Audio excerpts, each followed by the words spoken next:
Welcome back, DC, to a special newscast. I'm Rachel Laskowitz. And I'm Cameron Larry. That's right. We're looking back at the best, the worst, and the downright strange events that took place during the 1930s. Earlier tonight, we were talking about the rape of Nanjing, in which 20,000 women were raped when Japan decided to invade China. And they started the Japan-China War. Men and women and children were tortured and killed, and this has been written down in history as one of the most brutal times in the world. In New York, 1930s, the stock market crashed, and this soon became known as the Great Depression. In California, it hit the hardest when oil companies closed and many banks went bankrupt. And during this time, there was a drought in the Midwest that caused many farms to close and many agricultural things to vanish. And this was soon called the Dust Bowl. On a later note, King Edward VIII married his soon-to-be wife, Wallis Simpson. She was once divorced, and that's not it. She was American.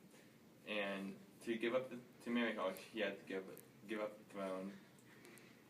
Some people saw this as a love story of the century, and some people saw this to weaken the monarchy. Now we're Tyler with the sports.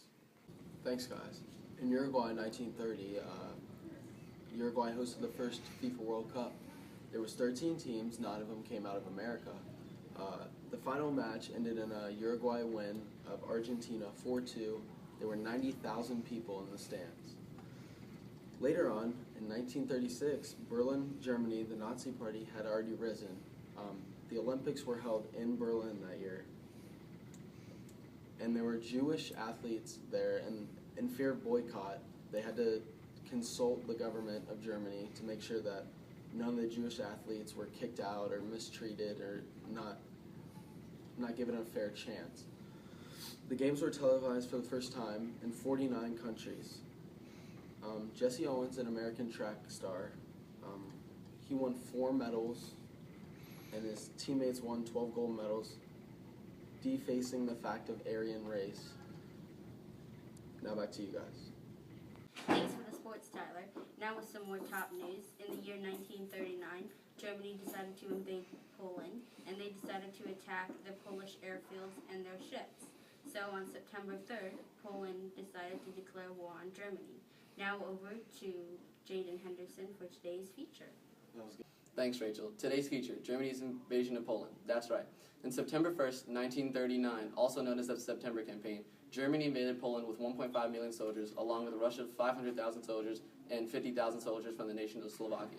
These two nations had been previously battling, but decided to end hostilities with the Molotov-Ribbentrop Act with the year prior. These three nations used their by land, by air, and by sea tactic. Air German forces are called the Luftwaffe, which meaning air dogs. They had land forces, which were the Waffen-SS, their special force, and also police forces, which they used during the Holocaust. And Slovakia had, by sea, also helped pilot the German U-boats, which came in through the Baltic Sea to invade Poland lands. They started off with bombing Polish cities on all their airstrips. Poland's main capital, Warsaw, was the heaviest hit, with millions of lives lost. During the campaign, Germany had just come out with about 5,000 approximately new Panzer tanks. Panzer, meaning panther in German, is the translation, was a new type of tank with a 75mm gun and 6-inch frontal armor. The Poland's tanks had only 4-inch armor and 40mm cannons, which was not nearly enough to penetrate 6-inch armor. German soldiers invented their new type of warfare called blitzkrieg, meaning lightning war.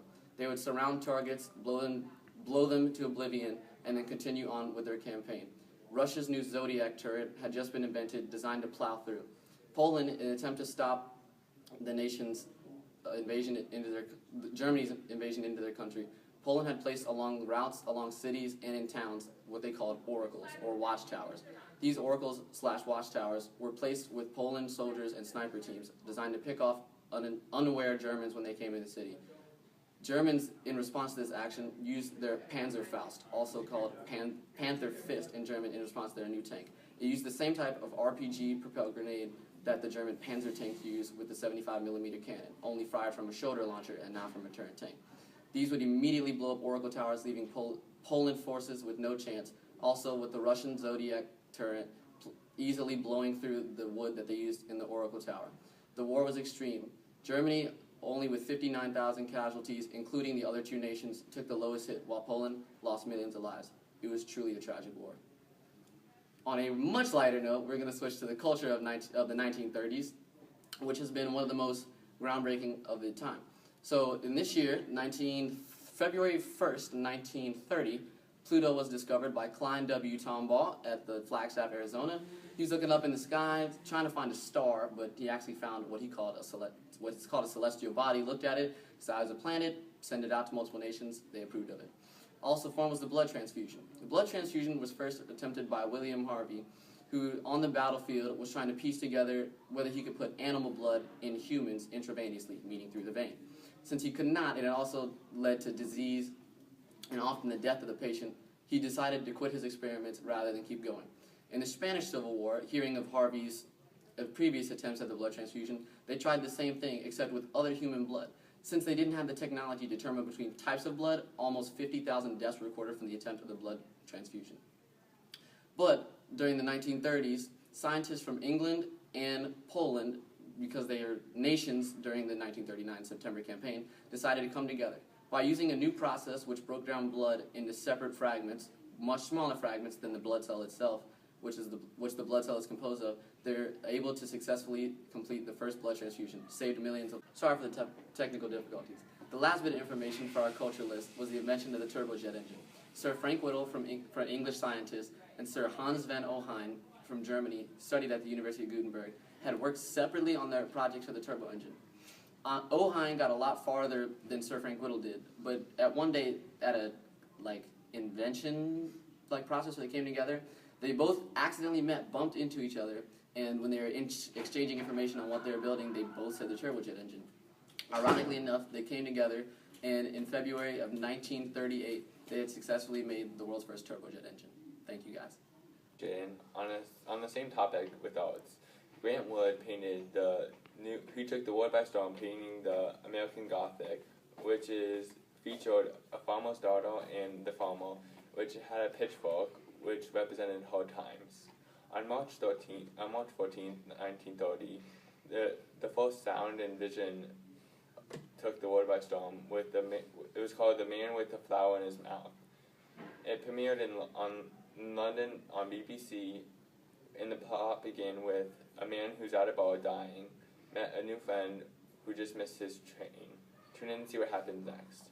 And finally, the well-known Jean-Louis Lacoste, tennis player who had success in two different areas. One, a tennis player, and also he designed the tennis shorts with the crocodile logo. This is said to be the first logo to appear on garments. Now to a commercial break.